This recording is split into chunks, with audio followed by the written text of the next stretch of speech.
Hello everyone, good morning. एक बार हम आप सबों के बीच पुनः तीसरे वीडियो में हम आज तीसरे वीडियो में आप लोगों का स्वागत करते हैं।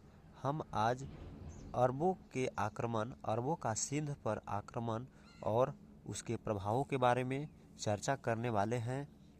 तो हमने इससे पहले भी जो 2 वीडियो लाया था उसमें एक रूस का और एक चीन के इतिहास का हमने वीडियो अपलोड किया था। आज हम यह बीए सेमेस्टर 3 के एक प्रश्न का जो टॉपिक है अरबों का सिंध पर आक्रमण और उसके प्रभाव का वर्णन कीजिए, इस प्रकार का प्रश्न भी बीए सेमेस्टर 3 में पूछा जाता है। जो एक इम्पोर्टेंट प्रश्न है, उसी प्रश्न का उत्तर हम जानने का प्रयास करते हैं। परिचय। हर्षवर्धन की मृत्यु के बाद भारत की राजनीतिक दशा अत्यंत खराब हो गई और भारत अनेक छोटे छोटे राज्यों में विभक्त हो गया। राजाओं में एकता की स्पष्ट कमी हो गई, इसलिए विदेशियों के आक्रमण करने का अवसर प्राप्त हो गया। अरबों के आक्रमण के समय उत्तरी और दक्षिणी भारत में अनेक छोटे छोटे राज्य थे।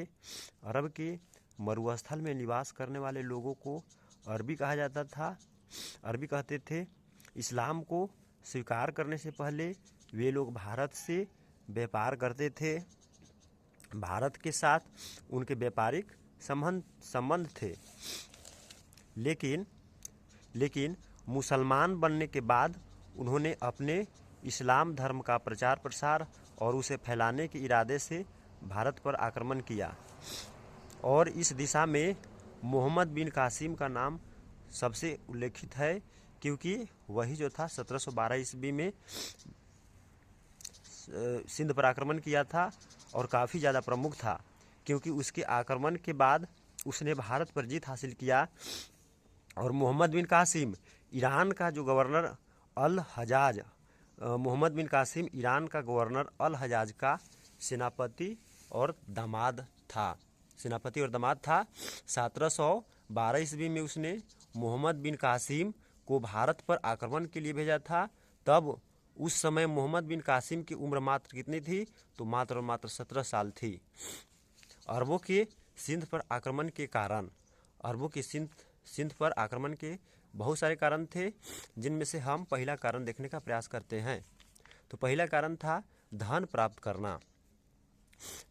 जैसा कि आपको मालूम है कि अरब की भूमि उस समय उपजाऊ नहीं थी, कृषि अच्छी नहीं होती थी, वे लोग आर्थिक दृष्टि से कमज़ोर थे, भारत की संपदा से आकर्षित हो गए थे और वे आक्रमण करने का उद्देश्य था धन प्राप्त करना।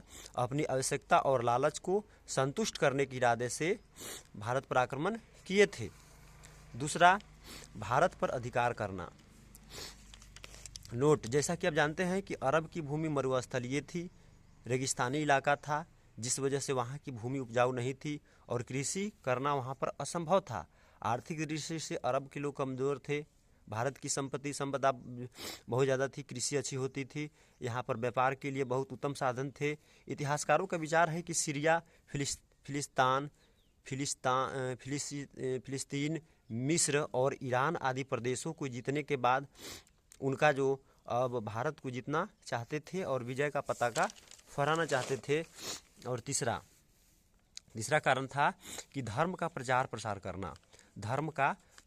करना। इस्लाम के संत खलीफा उन्हें सदैव इस बात पर जोर देते थे कि इस्लाम की लोकप्रियता दूर स्थित देशों में फैलाया जाए, क्योंकि भारत उस समय पूरी तरह हिंदुओं का देश था और भारतवासी मूर्ति पूजा किया करते थे। अतः अरबों का विचार था कि भारत पर विजय प्राप्त करने के लिए उन्होंने मूर्ति को नष्ट करना शुरू कर दिया और अपने धर्म का प्रचार प्रसार करने के लिए उन्हें इसी बहाने अच्छा अवसर भी मिल जाएगा। चौथा, अरबों के शासकों का महत्वाकांक्षी शासक होना। अरब के महत्वाकांक्षी शासक अपनी बहुत सारी जीत हासिल कर लिए थे, जैसे सीरिया, फिलिस्तीन, मिस्र आदि देशों के जीतने के बाद भारत पर भी विजय प्राप्त करने के लिए प्रेरित हुए। अतः उन्होंने साम्राज्य विस्तार की दृष्टि से भारत की ओर देखना शुरू कर दिया। 1636 से 1637 ईस्वी तक निरंतर उन्होंने आक्रमण जारी रखे और भारत पर जीत प्राप्त कर लिया। पांचवा, स्वामित्व मालिकपन को लगी ठेस। देवल के स्वामित्व या मालिकपन को लगी ठेस। देवल के तट पर जो सिंध के लुटेरे थे उनके द्वारा अरबों के जहाज़ों को लूट लिया गया, जिसे अरबी लोग काफ़ी असंतुष्ट होकर अरबों ने आक्रमण भारत पर कर दिया और पूर्व बसरा के गवर्नर अल-हाजा ने सिंध के राजा दाहिर से लुटेरों को दंड और नुकसान की पूर्ति करने के लिए कहा, परंतु उसने साफ साफ इनकार कर दिया।